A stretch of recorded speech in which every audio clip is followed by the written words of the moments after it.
Skull. 9.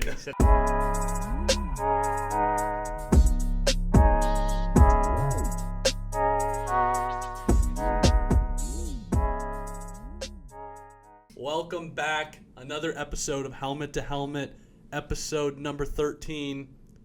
And let's just jump right into it like we always do. I don't know why I always say let's jump into it as if I ever have anything to say beforehand. We'll start off with college football. The BeZRK bets last week was absolutely brutal. I didn't get to recap it because I was sick, like I said, but I lost every game. My fade hit for the first time this year. I went 0-7. But like a great man once said, you try and you try again. So this week I've got another 7 games, another 7 bets picked, and we're going to get to 38-29. Right now sitting 31-29. First game I've got is Rutgers 31.5 at Ohio State.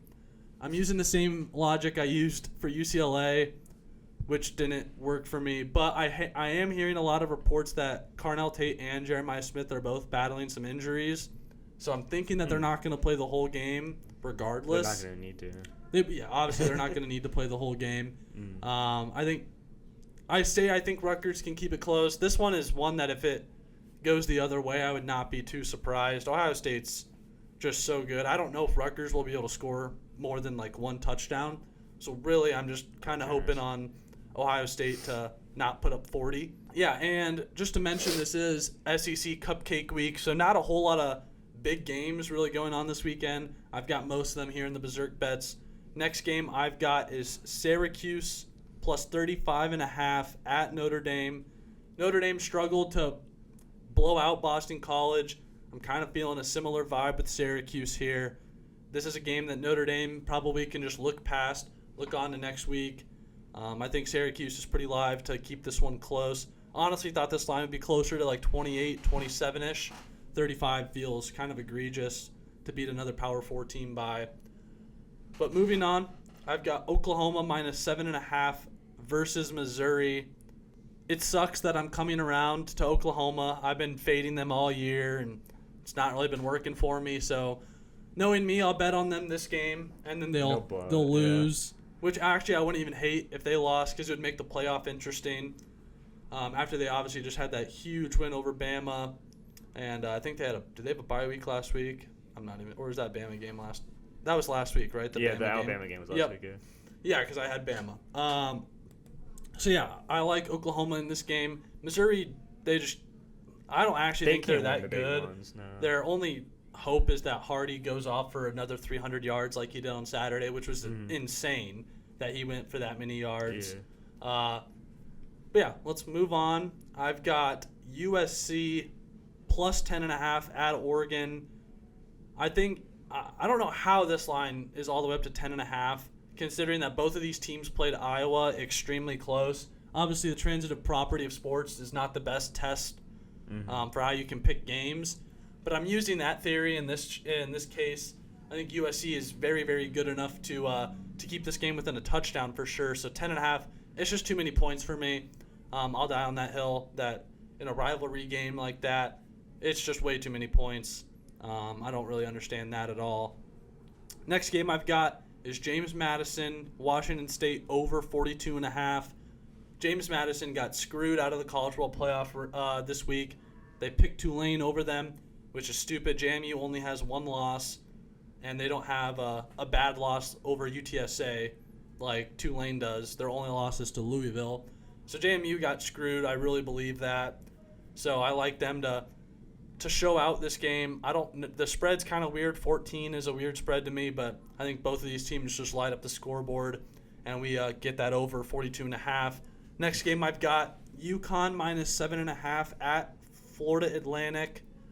UConn, they've been a really weird team this year. They're kind of on a streak right now, 3 wins in a row over some pretty decent teams, and Florida Atlantic is not a good team. Funny enough, I just looked at the screen. It says tickets as low as $10. So if you want to get into Boca Raton, great city. That's where the Costco guys are from. So boom, boom, boom, boom. UConn minus 7.5. Big booms. I already mentioned USC. last game I've got on here is Houston minus 1.5 against TCU. Sole rationale being if Iowa State can beat TCU, pretty much any team in the country can. 1.5 is basically a coin flip. You don't really see a whole lot of 1-point wins in college football.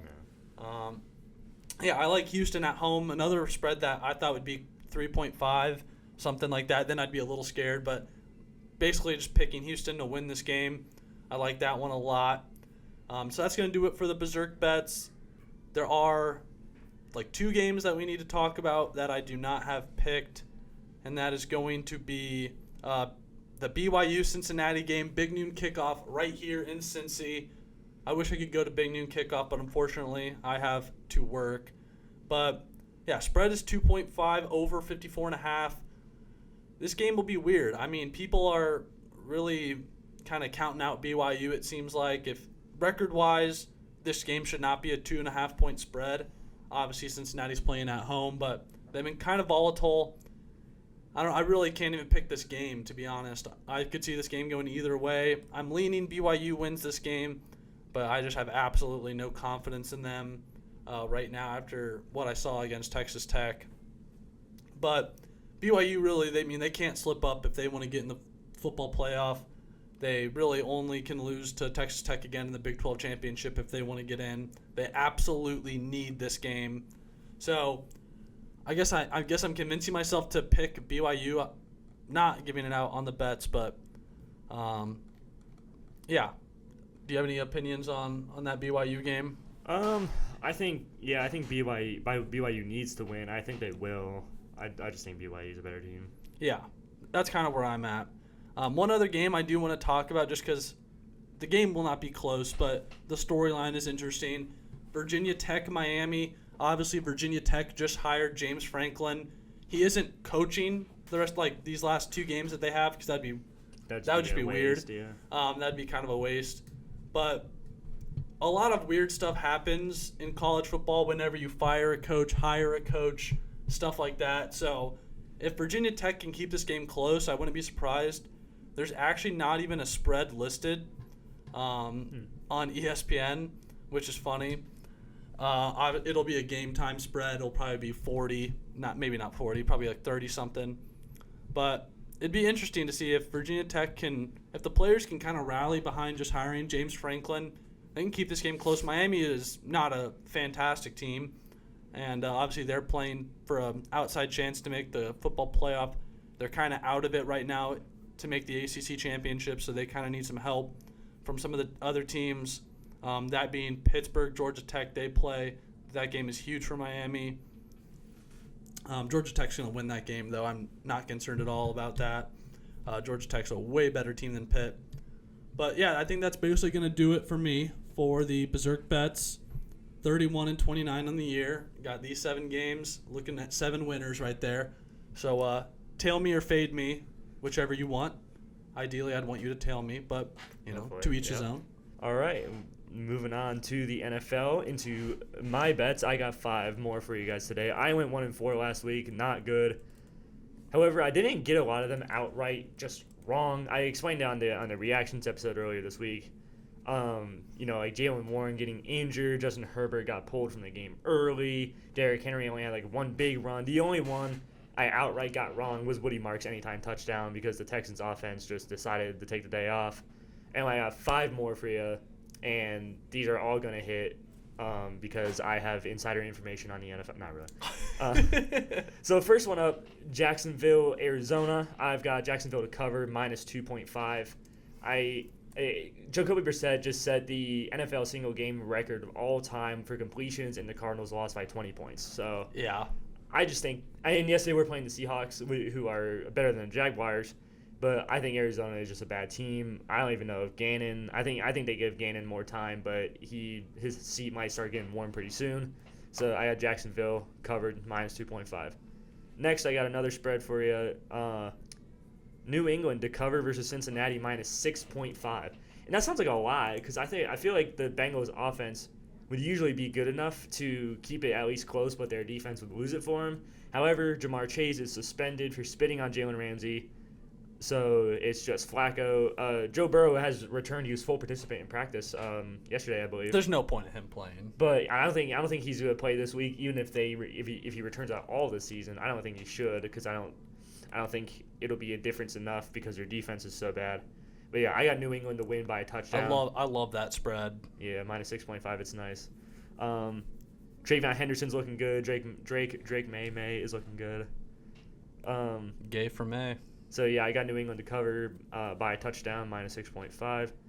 Next, I got my man Ohio State alum Jackson Smith-Njigba.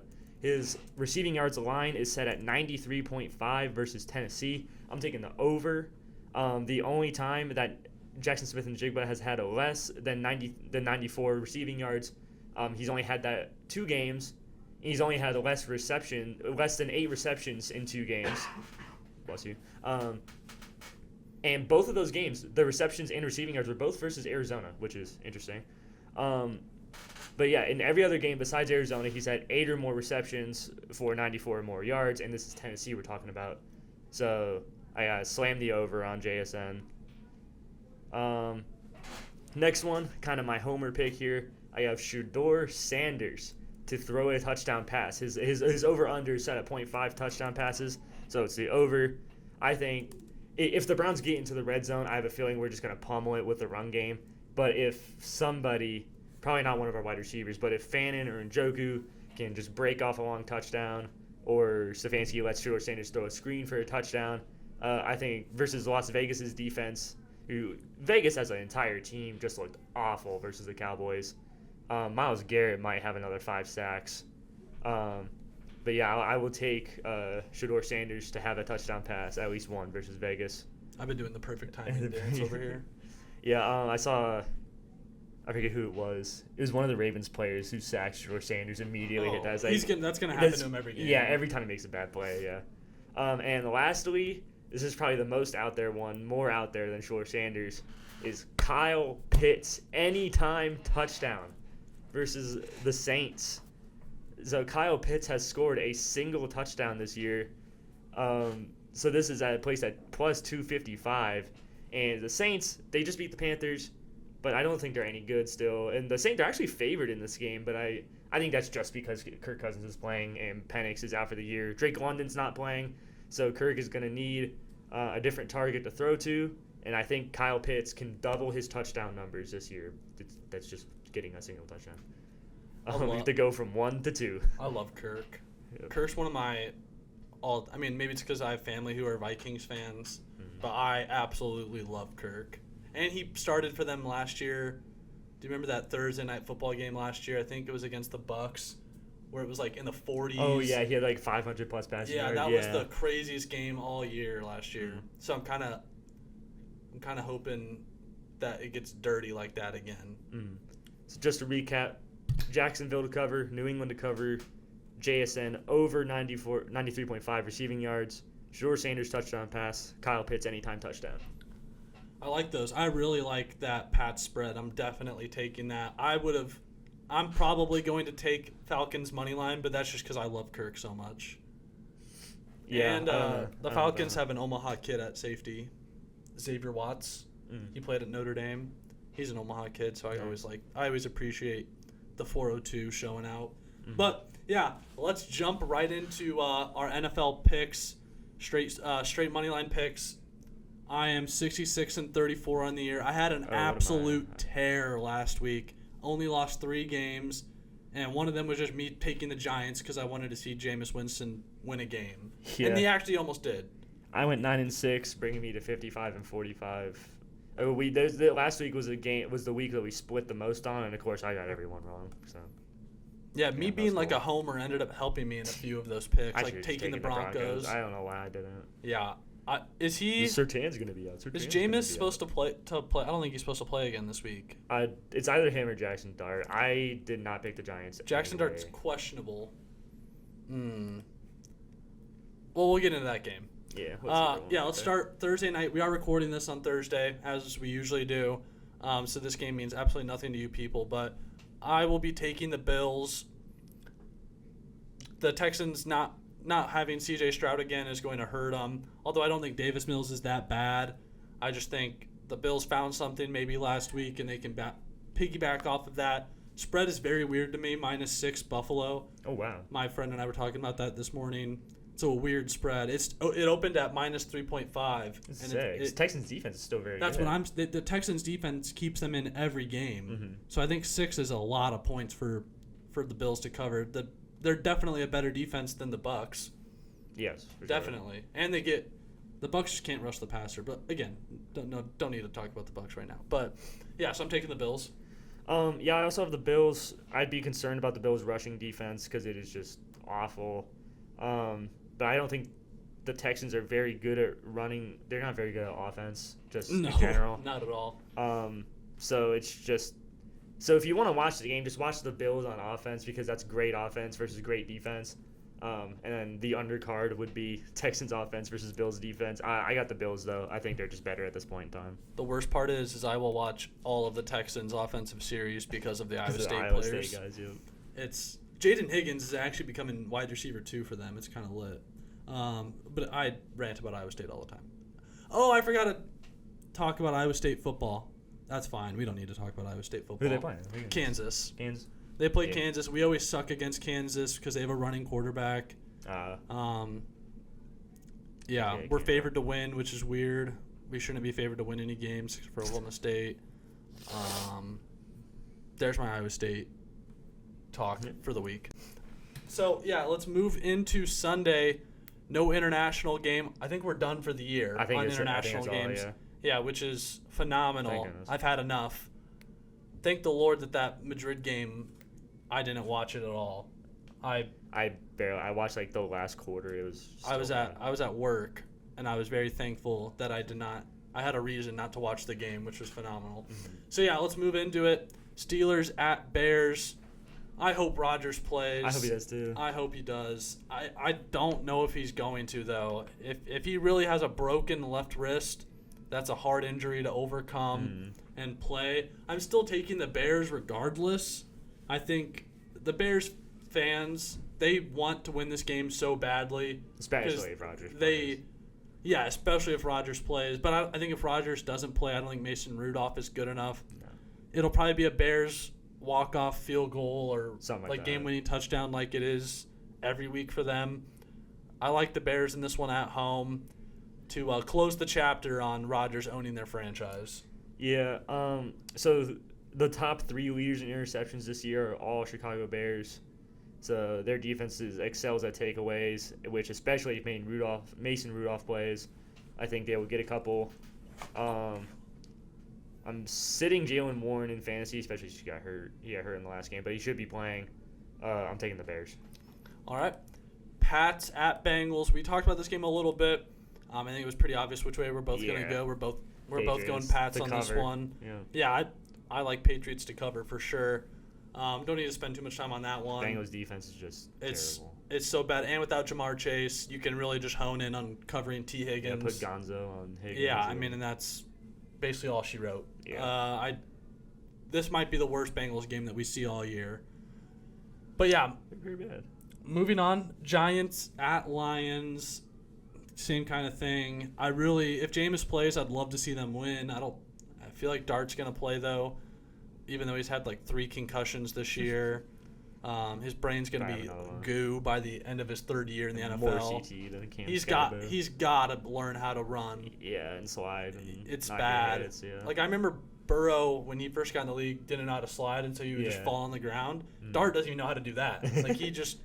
Dart thinks he's not allowed to. Yeah, I think he spends maybe a little too much time with Scatabo. That might be his problems. Cam Scatabo also is on a generational run on social media.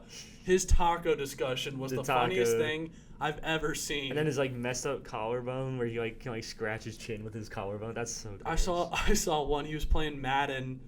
He's playing Madden with Jinxie. Yeah, he was playing Madden, and he was obviously the Giants, and he handed it off to himself. And he got stuffed by a single player, and he just yells, "That's unrealistic!" Bro, he's so funny. Yeah. People need to get off of his back too. It's like he's injured. He clearly is like depressed that he can't play football. Yeah. That's all he wants to do. People are getting at him for like going to different events. It's like, Like he can't. He's out for He a can't season. do anything. Yeah. It'd be different if he was like projected to come back like week 16 or 17, but no, he's out for a year. Like, He's not. done. He's done. So like, go let the kid enjoy his life. Yeah. But yeah, with that being said, I'm taking the Lions. Yeah, I got the Lions too. I think they need to bounce back. Dan Campbell, please get the ball to Amon-Ra St. Brown. My fantasy team is begging you. My fantasy team is so teams cooked. are begging you. It's my fantasy team's over. I'm depressed about it, but whatever. There's I'm in a 10 or 8-man league, 10-man league, and we have like 5 people all tied for the last playoff spot. I'm one of them, but I don't have Jamar Chase. Yeah, I have a 12-team league with St. Brown, and I lost, and I was 7-3 in second place, and I lost a cupcake game against a 2-8 team because Amon-Ra St. Brown got 6 points and Josh Jacobs got hurt, and I lost by like 10 points. Yeah. Yeah, that really ticked me off. That's brutal. But yeah, I think the Lions got this one in the bag. Yeah, we move Vikings at Packers. 9 going up against the Pack. As bad as I think the Packers are, I think that they win this game at home. But both of these teams, I think, are. Is this it's in Lambeau. I thought it was in US Bank Stadium. Yep. Yeah, I think the Packers' offense is not good. They really, really miss Tucker Kraft. Christian Watson looked good last week, though. A couple good grabs. Yeah. I mean, it's if J.J. McCarthy can play decent at an average level, they definitely have a shot to win this game. Because if you look at the game film from the Bears, he just missed so many open dudes. He underthrew the ball probably 6 times. On one of the interceptions, it was way underthrown. And yeah, he just can't hit the targets because he's trash. it's kind of sad. Justin Jefferson's about to crash out too. He's been not all year. He's not on the same crash out level as AJ Brown, or like Jamar Chase. And which Chase is surprising with the record of the Eagles that AJ Brown. Brown just has issues. He's a diva. Yeah. I always like Devontae Smith more, but regardless. Yeah, I'm taking Packers. Yeah, I got Packers too. I just think they're going to be better. Another boring game in the opening slot. Seahawks at Titans. Seahawks minus 13. Jackson Smith and Jigba over. Yeah, you always know if it's a 13-point spread that they're playing against a really, really, really bad team. And that's not even the largest spread in the early window. No. Which it should be. It probably should be, yeah. I think they're overreacting to Darnold having one bad game last week. Against like a contender, yeah. He threw a lot of picks, but yeah, the Titans. I mean, they're already looking at the draft. They're on mock draft mode. Same. Seahawks win this game easy. Yeah, it's an easy dub for Seahawks. Yeah, we can get in the building for $16. Oh, wow, That's is that fun. In Tennessee? Yeah, obviously. Yeah, take a trip. If it would be at Seattle, go get JSN to sign my JSN jersey. Yeah. Sick. All right, let's do the Jets Ravens, and then we'll do the big game for the last one on this slot. Yeah, I've got Ravens pretty easily in this one. Lamar's back. He's playing against this awful Jets team that now is just deplenished. As we mentioned, this is the largest spread of the week at 14 for the Ravens. Yeah, the Jets did keep it within they only lost by 13 to the Pats. That technically was a cover for the Pats. I believe it was 12.5. But, yeah, I mean, the Jets, same boat as the Titans. They're already looking at mock drafts. Ravens win this one. Tyrod Taylor is playing as well. Yeah. Apparently that was the plan the whole time for Taylor to play, but then they kept Fields in because, well, after the owner said all that stuff about Fields, they put him in to, like, prove him wrong, and then they won the game, which was funny. They won two games in a row. But, yeah, I'm taking Ravens at home. Easy game for them. Yeah, Tyrod Taylor actually won the Super Bowl with the Ravens sitting behind Joe Flacco in 2012, so that's cool. Tyrod Taylor's old as hell. He's been in the league that long. Yeah.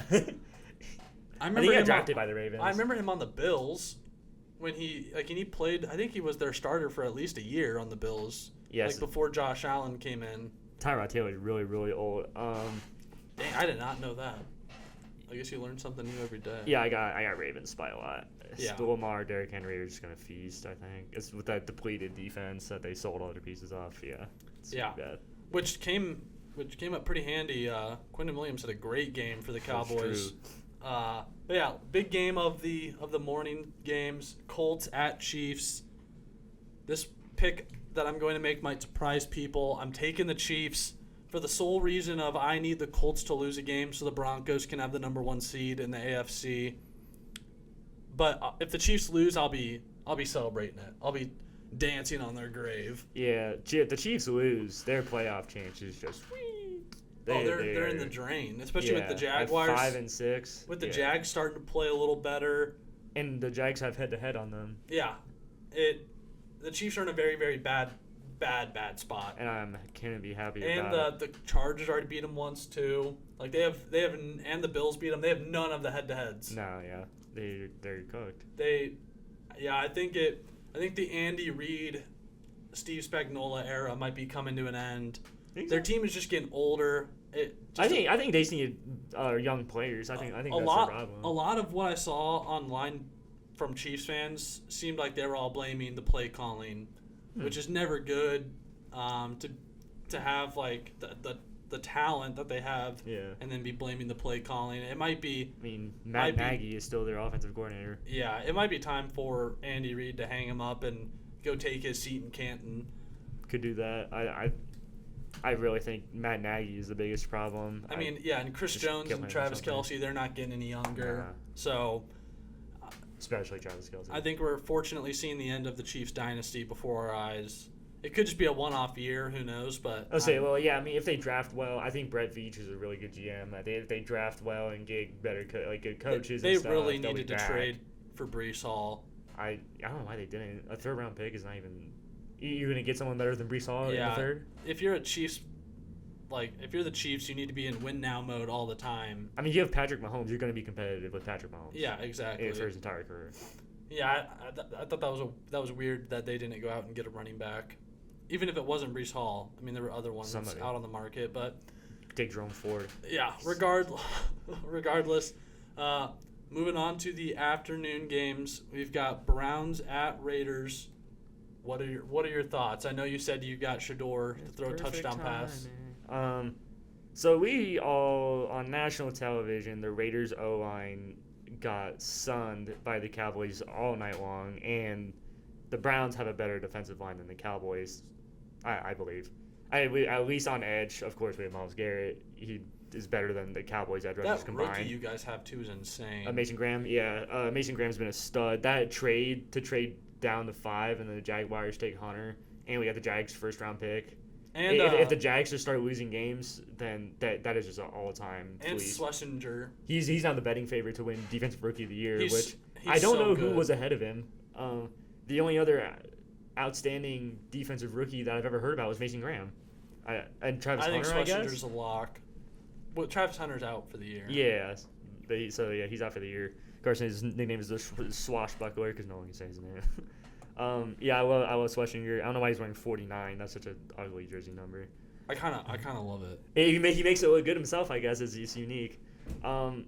If the Browns, I said this about the Jets, but if the Browns lose this game, it is like another new low under the new low of the Jets. It just keeps going down and down, and eventually the Titans will be even lower than that. There's no reason that the Browns should lose this game. I think we can cover Brock Bowers. Myles Garrett is going to eat that offensive line alive. He's on pace for 25.5 sacks this year. Yeah, which is the record by 3 whole sacks. So, anything he needs it to get this record. Both sack records are going to get broken. The team sack record is going to get broken by the Broncos, and then the individual is going to get broken by Myles Garrett. It's crazy is that the Browns only have 32 sacks as a team this year. 15 are Myles Garrett. Yeah. But yeah, I'm actually going to take the Browns to win. I know I said I wasn't going to watch the games, but that was before Shedeur Sanders started playing. I was planning on watching Shedeur Sanders. He got a full week of practice with the starters, a game plan around him. It's just, against a bad team, just see it. It's perfect timing. I'm on the same page. I'm taking the Browns. The Raiders' offense is just so abysmal. Geno, he's holding on for dear life, and it makes absolutely no sense why they drafted Genti when they have absolutely nobody on the offensive line. I don't even know if Genti's good or not because he just there's never a hole for him. Yeah, no, he's he can't getting hit in the backfield majority of snaps. The fact that this is a 4-point spread for the Raiders is outrageous. Yeah, the Raiders have a 65% win. It's in Vegas. The under in this game feels free, even though it's 36.5. Yes. I don't think both teams. I don't think the Raiders score a point. Like if that Raiders Broncos game was 10-7, this game is probably similar scoreline. Probably. Maybe 7 more points. Because the Browns and Broncos defenses are both very, very good, and the Browns offense is worse than the Broncos. Yes, agreed. So next game we got Jags Cardinals. I am taking the Jags after what they did last week. They kind of found something. They didn't punt a hole at all that game against the Chargers. I think they keep it going, keep themselves in a playoff spot. I need them to stay in a playoff spot. I need their first round pick to be better. So you guys have their pick? Yeah, it was the Travis Hunter trade. Oh, we got there first. Yeah. Yeah. Okay. However, I do have the Jaguars to win this game though because the Cardinals are just that bad. I think. Yeah. Because like Jacoby Brissett sets the completion record and loses by 20. Yeah. So it's next game we got is interesting game, Eagles at Cowboys. I really want to take the Cowboys. They played already once this year, correct? I think the Eagles took it. That was the week 1. Yeah, it was where Jalen Carter got kicked out of the game for spitting on Dak. Yeah. Yeah, for spitting and started a trend. It kind of honestly did. So the Eagles took the first meeting, and with how the Eagles defense played against the Lions offense, I think they'll play well versus the Cowboys offense as well. So I got the Eagles. I got the Cowboys. I had Eagles down originally, but then I just flipped. Also, did you ever say who you wanted in the Chiefs game? I got Colts. Okay. Yeah. I was thinking I didn't know if you said that or not. So I got Cowboys. I think things get. I have one of my best friends is a Cowboys fan, and he said something that I thought was very interesting. If the Cowboys win this game, it gets very, very interesting in the NFC East. I don't really think so. They'd be 5-5, and the Eagles' offense they can't put it together right now, and the Cowboys' defense looked a lot better. Obviously, it was against the Raiders, but they'd be 5-1. Yeah, 5-1. The website doesn't say the ties for some reason. Ties make it so confusing for playoff contention. But I want the ties to matter. So I'm gonna take the Cowboys. I'll probably be wrong on this, but I don't care. It is in Jerry's world, so stuff can always home field advantage. Blah blah blah. I think the Eagles are gonna take this one. It also seems like the Cowboys have some motivation to play now. After those trades that they made, so I like the Cowboys in this one. Moving on, we got Falcons Saints. We already talked about this one quite a bit. I think I made it quite aware that I'm taking the Falcons. I'm also taking the Falcons. Yeah, I mean, I get it's in New Orleans, and Kirk's playing, but I don't think Kirk is that big of a drop off from Michael Penix. Nah. So, yeah, I'll take Falcons. We got Sunday Night Football, Buccaneers at Rams. This is probably the game of the week. And the Colts game. Mm-hmm. I've got the Rams to keep it going. Matthew Stafford's going to win MVP, even though it should be Jonathan Taylor. Probably. But if it's not one of those two, it's the award's stupid. It means nothing. So I was like, Stafford, they're going to give it to Patrick Mahomes when he's like 7-10. Stafford deserves an MVP. The fact that he's never gotten one before. Yeah, they should retroactively give one to Drew Brees as well. They can't do that, obviously. But he has a lot of records. His 2011 season deserved it, but Aaron Rodgers was also just that good as well. Yeah. But yeah, Matt Stafford, and he deserves an MVP for his years of service to Detroit. These reparations. I remember when the Rams won the Super Bowl and all of Detroit was like celebrating they had won one, which they should, because Matthew Stafford he is a lot. Like he always talks about how much he loves Detroit, and so. But they also booed him when they played in the playoffs. Yeah, but that was just them booing. Yeah. But yeah, I got the Rams in this one. The Buccaneers, they, like I said, I alluded to it earlier, they just can't rush the passer without blitzing. Their defense is so hurt, banged up. They could keep it close for sure, but I just can't pick them to win this game. I got the Rams as well. I think they're just too good, especially after they shut down the Seahawks. I mean, their offense just flies. Yeah. Puka and Devontae are such a dynamic wide receiver duo, and then they got Kyren, who's probably a top 5 running back this year. In my family fantasy league, I'm playing my aunt who has both Puka and Devontae Adams. That's a crazy duo. and they're playing the Buccaneers secondary, who's like injured to hell and back. So that's probably tough. Yeah. Monday Night Football, Panthers at 49ers. I've got the 49ers in this one. Brock Purdy is back. He looked clinical last week against the Cardinals. Obviously, I'm a huge Brock Purdy fan, if that's not obvious by what college team I support. But, yeah, Brock is back with a vengeance, and he's going to get this team back into the playoffs. The Panthers obviously scraped. They just own the Falcons, I guess. Bless you. So, yeah, I'm riding with the 49ers on this one. Yeah, Brock Purdy returned. George Kittle looked great.